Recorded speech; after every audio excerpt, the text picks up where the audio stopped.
Well, David and I went to school together. His art teacher was my father, and he was in my dad's class for 3 or 4 years. And my dad said, bring your guitars to school, put them in my office. I know you guys are into music. Lunchtime, you can get them out and you can jam. So we did. But we were playing Buddy Holly numbers, Elvis Presley numbers, anything American. Peter Frampton has always been the sort of musician who speaks about his influences with an almost disarming enthusiasm. There's no pretense, no carefully curated list designed to impress, just a genuine love for the players who shaped him.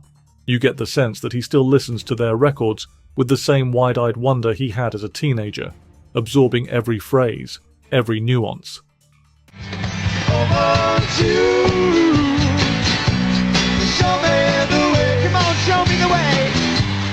Over the years, Frampton has often spoken about the guitarists who inspired him, those whose styles left an indelible mark on his own approach.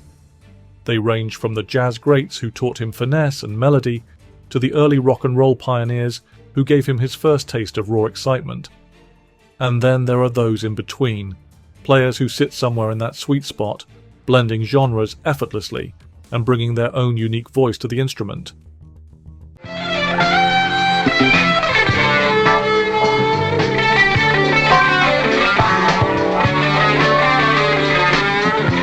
There's something to be said for the way Frampton talks about influence. It's never in a dry academic sense.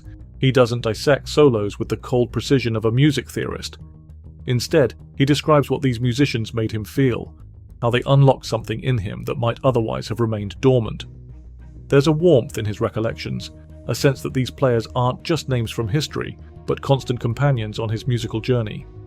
And for Frampton, that journey began early. Long before he became the arena-filling, talkbox-wielding guitar hero, he was a kid sitting in his bedroom, playing along to records by artists who would unknowingly shape the sound of his future. One of the first guitarists to truly captivate Frampton was Django Reinhardt, the pioneering jazz virtuoso whose influence runs through his music like a hidden thread.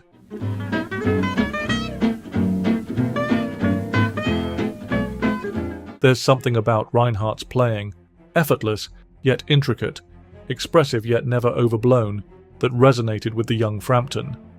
Django was an incredibly melodic player, he has said, the admiration in his voice unmistakable. It wasn't just Reinhardt's speed or technical brilliance that impressed him, it was the way the notes seemed to sing, the way every phrase told a story.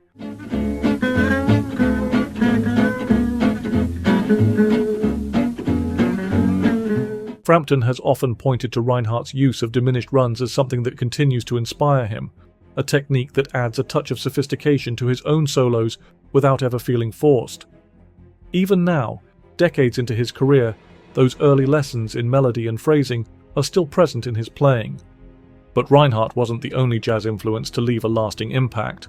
Frampton has also spoken at length about his admiration for Kenny Burrell, a player whose approach to the guitar is as smooth as it is soulful. Burrell's style, rooted in blues but always reaching towards something more, offered Frampton a different kind of inspiration.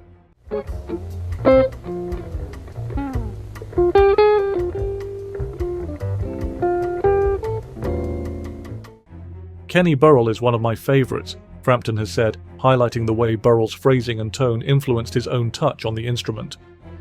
Burrell's playing has an understated elegance to it, a sort of quiet confidence that doesn't demand attention but inevitably earns it. For Frampton, who has always been more about emotion than flash, this was an approach that resonated deeply. And then there's Wes Montgomery, the man Frampton has described as the funkiest guitarist in the world. Montgomery's unique approach to the instrument, relying on his thumb rather than a pick and making heavy use of octaves, was unlike anything Frampton had heard before.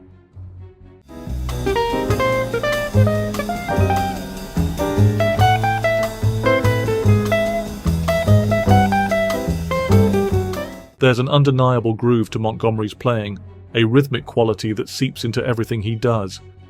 It's easy to hear how Frampton absorbed some of that feel, especially in the way he builds his solos, never rushing, always letting the groove dictate the pace.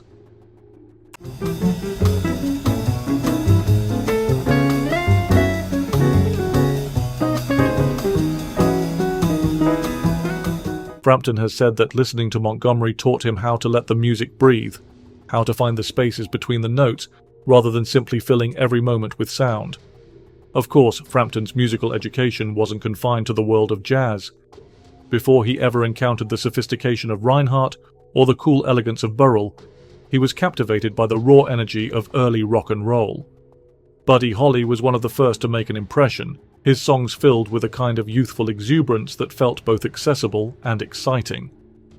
Say you're gonna leave, you know it's a lie, 'cause that'll be the day when I die. Frampton has often mentioned Holly as one of his earliest inspirations, pointing to his knack for melody and his pioneering use of the electric guitar as key influences.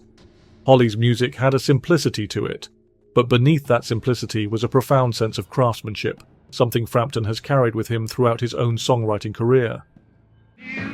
Peggy Sue, then you know why I feel without Peggy, my Peggy Sue. If Holly represented the melodic side of rock and roll, then Eddie Cochran brought something altogether different. With his rebellious spirit and sharp, punchy guitar work, Cochran embodied the more aggressive edge of the genre. Well, come on, everybody, and let's get together tonight. I got some money in my jeans, and I'm really gonna spend it right. Frampton has spoken about how Cochran's music made him want to pick up a guitar and play with a sense of urgency, a feeling that has never quite left him. There's an energy in Frampton's rockier tracks that owes a clear debt to Cochran's influence, a kind of driving force that keeps things moving forward without ever feeling frantic. Oh, well, my mom and papa told me, son, you gotta make some money. If you want to use the car to go riding next Sunday. Lastly, there's Lonnie Donegan, the skiffle king, who introduced an entire generation of British musicians to the possibilities of rhythm and blues. Donegan's music was everywhere when Frampton was growing up, and its DIY ethos struck a chord with him early on. A little bit of speed.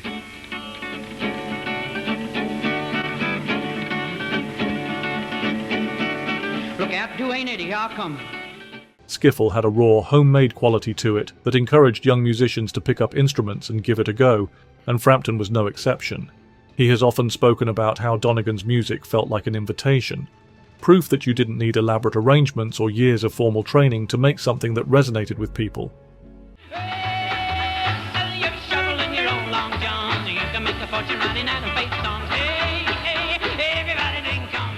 What's fascinating about Frampton's influences is the way they all coexist within his playing. There's the melodic sophistication of jazz, the rhythmic pulse of funk, the raw excitement of rock and roll, and the unpretentious charm of skiffle, all blending together in a way that feels natural rather than forced. When you listen to Frampton play, you can hear echoes of Reinhardt's intricate phrasing, Montgomery's laid-back groove, Burrell's bluesy touch, and Holly's effortless melodies, all filtered through his own unique sensibility.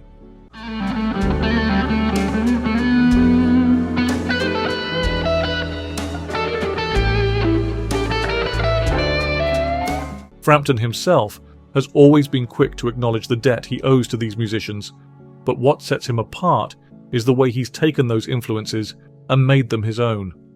It's one thing to admire a great player, it's another to absorb their lessons and use them as a foundation to build something entirely new.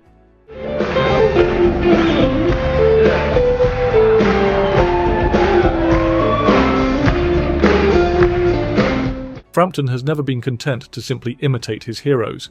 He's taken what he's learned and applied it in ways that feel fresh and personal. Whether he's coaxing out a tender melody or launching into a fiery solo, there's a sense that every note comes from a place of genuine passion, shaped by years of listening, learning, and refining.